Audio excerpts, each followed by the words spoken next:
ukifadhaika katika moyo wako. Unaweza kuwa unakaa ukifadhaika kwa sababu kazi inaanguka. Unaweza kuwa unakaa unafadhaika kwa sababu familia inaanguka. Unaweza kuwa unafadhaika kwa sababu unajaribu hiki na kile, mambo inaenda kombo. Lakini jioni ya leo unasherehekea kufufuka kwa Yesu Kristo aliyekufa kwa ajili ya maisha yako.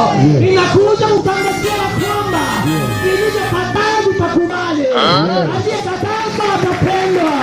Biashara iliyoharibika itasimama, inaenda kusimama. Watoto waliokosa shule wanaenda kuipata kwa jina la Yesu.